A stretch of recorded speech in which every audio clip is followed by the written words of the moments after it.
Next topic is replication. Replications एक process होती है जिसमें हम डीएनए की जो हमारे पास कॉपी है उसकी सेकंड कॉपी की फॉर्मेशंस करते हैं, ठीक है।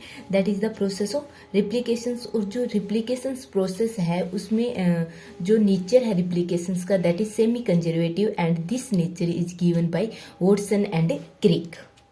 अब ये जो नेचर है that is semi conservative. Semi conservative क्यों बोला गया है? क्योंकि देखो इस प्रोसेस में सबसे पहले क्या होगी, हमारे पास जो डीएनए मॉलिक्यूल है, ठीक है, ये सबसे पहले अनवाइंड होंगे, ठीक है, ये वाइंड फॉर्म में प्रेजेंट है, ये अनवाइंड होंगे एंड जो हमें जो सेकंड कॉपी मिलेगी उसमें हमारे पास एक पेरेंटल कॉपी होगी और सेकंड क्या होगी, newly synthesise copy.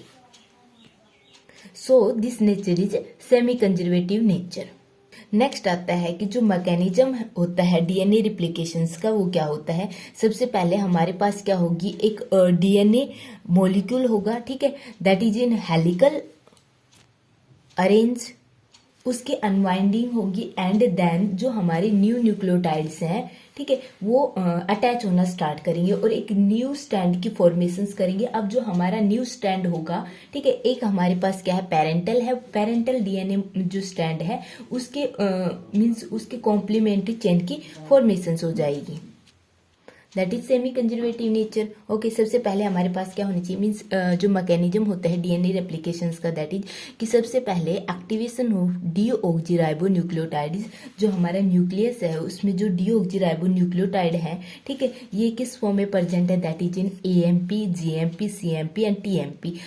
Adenosine monophosphate, guanosines monophosphate, cytosine monophosphate and thymine monophosphate.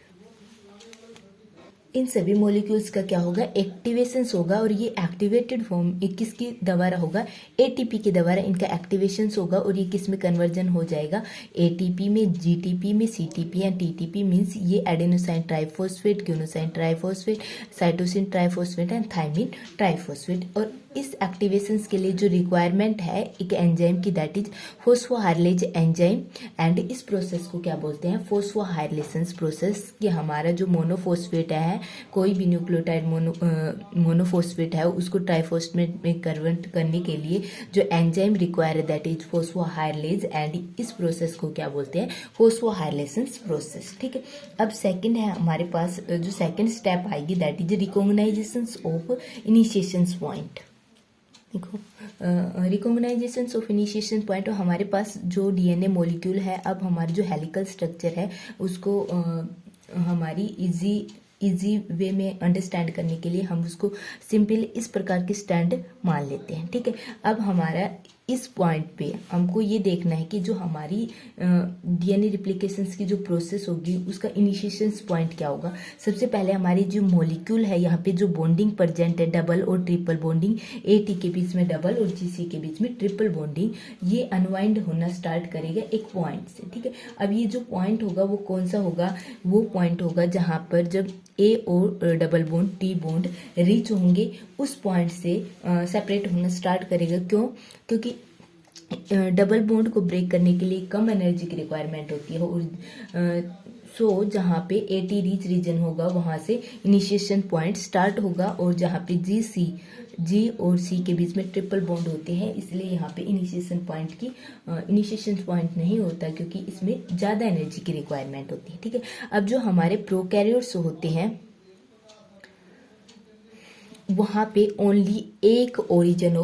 अब जिस पॉइंट पे रिप्लिकेशन मीन्स अनवाइंडिंग, ये जो बॉन्ड ब्रेक होना स्टार्ट हुए हैं उसको बोलेंगे उन इनिशिएशन पॉइंट या ओरिजिन, ठीक है, या क्या बोलेंगे, ओरिजिन या ORI, ठीक है, ORI बोलेंगे। एंड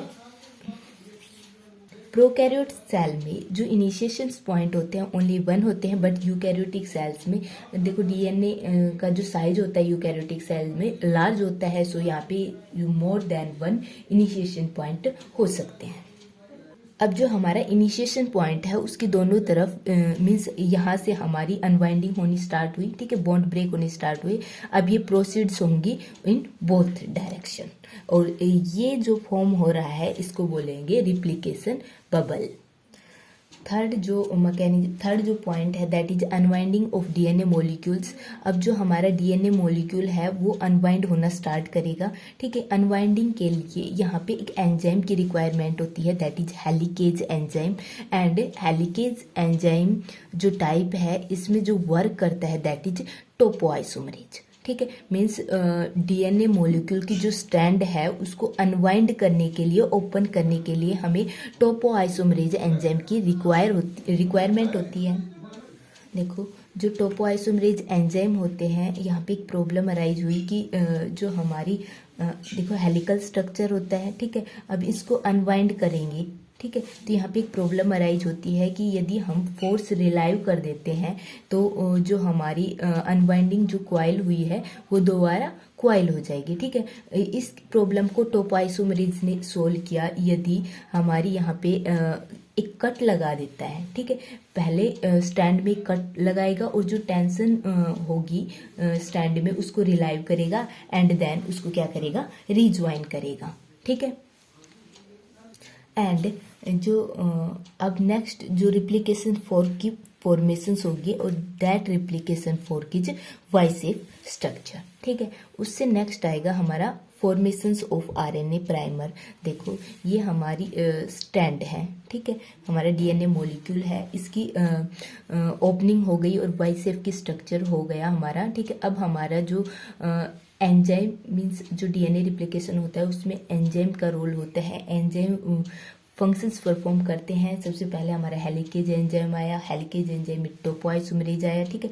अब सेकंड है कि हमारा जो डीएनए पॉलीमरेज एंजाइम होता है वो यहाँ पे प्रोसेस करना स्टार्ट करेगा और जो डीएनए पॉलीमरेज होता है that direct the process in 5 prime to 3 prime directions. Means हमारा इस डायरेक्शंस में न्यू न्यूक्लियोटाइड का एडिशंस होगा। अब यहाँ पे ऐड करने के लिए, ठीक है, हमें किसी बेस की रिक्वायरमेंट है ताकि उस बेस के साथ साथ हमारी न्यूक्लियोटाइड अटैच हो जाए, ठीक है।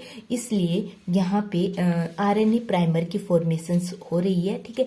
अब जो आरएनए प्राइमर की जो फॉर्मेशंस हो रही है उसको प्राइमेज एंजाइम कर रहा है, ठीक है। आरएनए प्राइमर क्या होते हैं, RNA primer short standard RNA molecules होते हैं, ठीक है। शॉर्ट स्टैंडर्ड आरएनए मॉलिक्यूल्स और इनकी फॉर्मेशंस कौन कर रहा है, प्राइमेज कर रहा है। एंड जो प्राइमेज एंजाइम है दैट इज आरएनए पॉलीमरेज का टाइप है, प्राइमेज की फॉर्मेशंस होगी, ठीक है। और ये जो प्राइमेज होगा ये 3 प्राइम OH एंड एक्सटेंड करेगा, ठीक है। अब यहाँ पे 3 प्राइम OH ग्रुप पे हमारा जो न्यूक्लियोटाइड है वो आके अटैच हो जाएगा, ठीक है। तो हमारी जो नेक्स्ट है कि formation of RNA primer. RNA primer जो शॉर्ट सेगमेंट मॉलिक्यूल्स होते हैं एंड ये कहाँ पे अटैच होंगे, जो हमारा डीएनए टेम्पलेट है उसकी 3 प्राइम एंड पे, ठीक है। और ये क्या प्रोवाइड करेंगे, 3 प्राइम OH ग्रुप प्रोवाइड करेंगे और इसके साथ क्या होगी, नेक्स्ट न्यूक्लियोटाइड का एडिशन होगा।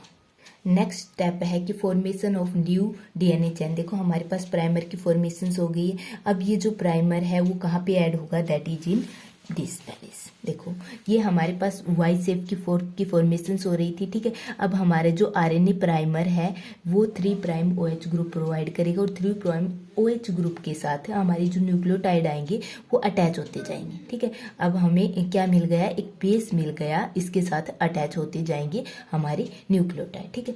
जो यहाँ पे जो एंजाइम वर्क करेगा इस पैलेस पर, आरएनए प्राइमर पर कौन करेगा, डीएनए पॉलीमरेज वर्क करेगा, ठीक है। डीएनए पॉलीमरेज का जो फंक्शन है न्यूक्लियोटाइड्स को ऐड करना, ठीक है। तो यहाँ पे हमारे one after another nucleotide add होते जाएंगे और चैन क्या होती जाएगी, इलोंगेट होती जाएगी, ठीक है। इससे नेक्स्ट हमारी ये क्या होती जाएगी, अनजिपिंग, ठीक है। हमारी जो स्टैंड है वो इस डायरेक्शन में अनजिप होती जाएगी। अब हमारा जो डीएनए पॉलीमरेज है वो वर्क करता है into 5 prime to 3 prime direction, ठीक है।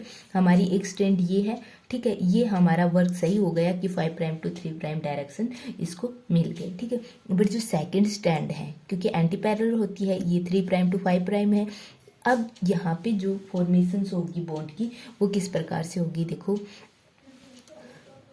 यहाँ पे देखो सबसे पहले क्या होगा, इस रीजन पे जो सबसे पहले अनवाइंड हुआ है उस रीजन पर एक प्राइमर आकर अटैच हो जाएगा और न्यूक्लियोटाइड का एडिशन इस डायरेक्शन में करेगा। इसके बाद हमारा इस डायरेक्शन में अनवाइंडिंग होती जा रही है डीएनए मॉलिक्यूल्स की, तो ये जो मॉलिक्यूल होगा, ठीक है, यहाँ पे हमारा आरएनए प्राइमर आकर अटैच हो जाएगा और न्यूक्लियोटाइड्स का एडिशन करता रहेगा। देन फर्दर हमारी जो हमारा डीएनए मॉलिक्यूल है वो अनवाइंड करेगा और यहाँ पे एडिशन हो जाएगा आरएनए प्राइमर का। और हमारी ये जो डायरेक्शन हो गई ये कौन सी हो गई, यहाँ पे कौन सी आएगी 3 प्राइम डायरेक्शन, ठीक है, ये कौन सी हो गई 5 प्राइम डायरेक्शन। अब आरएनए पॉलीमरेज सही वर्क कर रहा है, ठीक है, ये क्या है आरएनए के प्राइमर, दैट इज दिस। ये जो स्टैंड हो गई ये लीडिंग स्टैंड हो गई, इसमें कोई भी गैप प्रेजेंट नहीं है। बट जो सेकंड स्टैंड है दैट इज लैगिंग स्टैंड, ठीक है, इसमें क्या है गैप प्रेजेंट है, ठीक है। And these are RNA primer. और ये जो शॉर्ट सेगमेंट डीएनए की फॉर्मेशन हुई है उनको क्या बोलेंगे ओकाज़की फ्रेगमेंट। देखो इस जो डायग्राम में क्या दिखाया गया है दैट इज पेरेंट डीएनए। अब हमारी जो अनकॉइलिंग हो रही है मीन्स अनवाइंडिंग ऑफ बॉन्ड की हो रही है वो किस डायरेक्शन में हो रही है, इस डायरेक्शन में हो रही है। कौन हेल्प कर रहा है, हेलिकेज एंजाइम। हेलिकेज एंजाइम में मेनली टोपोआइसोमरेज हेल्प कर रहे हैं अनकॉइलिंग में, ठीक है, जो बॉन्ड है उनको ब्रेक करने में, ठीक है। ये जो हमारी न्यू स्टैंड की फॉर्मेशन हुई है that is daughter DNA stand, ठीक है। ये क्या है हमारी parent DNA stand and this is leading stand and this is lagging stand, ठीक है। अभी हमारी न्यू डीएनए चेन की फॉर्मेशंस हो चुकी है।